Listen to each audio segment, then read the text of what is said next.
Alrighty, Ralph. It has been great chatting with you this morning. Mhm. Briefly going over your experience a bit, going over the role as well. I would love for you to start this interview with giving me more of a detail when it comes to your professional experience, and we'll go from there. Well, my professional experience is more in the military side. So I've been in the military since 2016, and I've been doing like logistics since 2016. I would say since I joined. So while I was doing that, then there was an offer to me to work at like full time over there also. So I took it. So I've been working there since June last year. I do a lot of deployment also, which is doing the same thing, logistic, manufacturing, like procuring parts, aircraft parts from different base, different company. Like main one that we usually use is like I told you yesterday, it was Lockheed Martin in Northrop, and we have a lot of other local company that we use too for like little like tools or parts or anything, whatever the maintenance guys on our duty station needs to actually get this plane up and running. So that part I have, and I have a lot of like schooling also. I went to school for logistics. I have my AA in logistics. I also my associate in logistics. I also have my bachelor degree in aeronautics.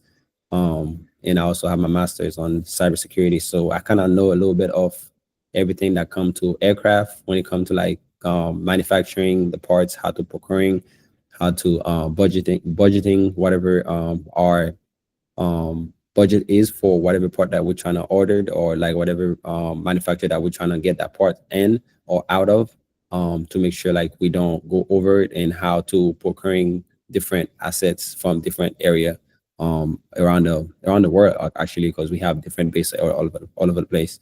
And also when I'm really good at we have different software that we use on our duty station, and one of them is SAP. I'm not sure if you guys use that one, but we have that. That's one of the main one that we use. We also have other one that we use that probably not IMDS. I'm not sure people outside of the military use those. And I also have my green belt, which is like a certification that we can get to. I'm not sure if you know about it, but we do have like I do have my green belt also certification. And yeah, that's my background. It's Yes. all logistics since like almost over a decade now.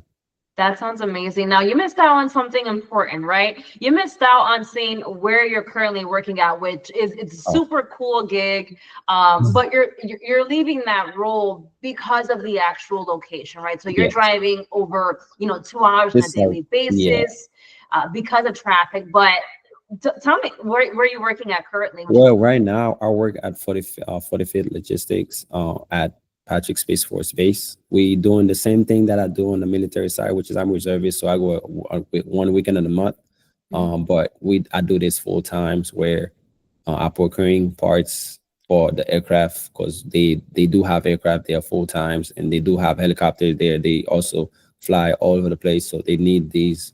They need us to keep the bridge between maintenance and companies, because they need the parts ordered, and how to get the parts in, what type of like what type of procuring that we can possibly do for them, so that way they can get the part as soon as possible, because most of the time the plane that we have on base, they deployed a lot, so they have to go places, and they have to make sure like they on good status all the time. So we have to keep on. If we don't do our job, pretty much they can't do theirs. So that's that's what right. it is. And we all the only reason why I'm looking for like moving out is because of the fact that, like I was telling you, it's very far.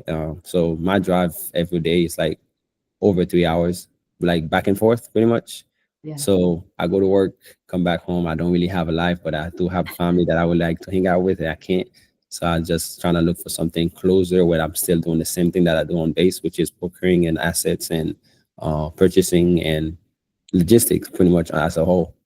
Absolutely. And as you mentioned also, you worked in logistics, right? Which is what you've been doing for so long, which ties into the manufacturing part, Hmm. which you've had that exposure, you've done that. Tell me a little bit about that aspect of the Which manufacturing. like the human manufacturing part. Yeah. Oh yeah. So on our duty station, we do have different company that we have to get assets from. But before we get assets, we do have to have some type of knowledge about the product that we're getting.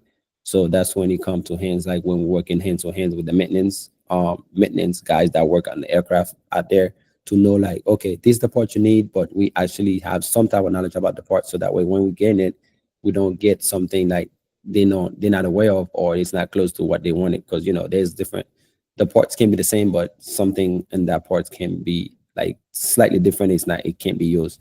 So we do have to have some type of knowledge before we get it, and actually have to know, we have to have a very great relationship with the company that we use, so that way we can have an open door policy, somewhat, so where we can like, if something wrong with the part, we can return it in on good grace, because we've been working with them for so long. But we also do have a lot of every 2 to 3 years, we do review our policy with them, and if it's not working, or if it is working, we keep it. If it's not working, then we change, we tweak some stuff on that policy to keep our business open with them. And but we do have a lot of things that we do in-house, which is on different bases. So we get, if the part is bad here, we can also get that part, we can procure that part on other bases, but it's like a swap off pretty much. We get the part, we turn the bad one over to our manufacturer, they fix it, and then we turn it back to them, something like that. Awesome.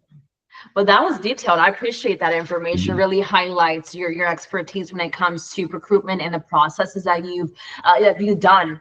Mhm. I would love to know, Rob, when are you able to start a new role?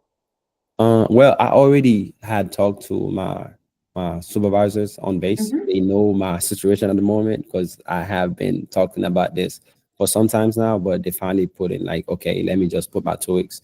I already did that. I'm just looking right now as soon as possible to start. Okay. Right now I'm on vacation. That's why I was like telling you the other day, because I was trying to take my I had some type of vacation time left, so I'm taking them. But I pretty much have like a week left of work, and I should be out of there. Gotcha. So I Okay. should be able to start as soon as possible, I guess. Okay. Perfect. Well, that sounds amazing, Ralph. Well, it's been lovely chatting with you today and getting to know your professional experience, which amazed me. And like I told you, you have a really cool gig, but Yeah, unfortunately, it's the commute. yeah. But your passion is there. I can see it. So hopefully, we can get you in the door with my client, who's amazing. So Hmm. I'm gonna go ahead and stop this recording, but don't hang Hmm. up on me. I want to continue chatting with you off the line Okay. here. All right.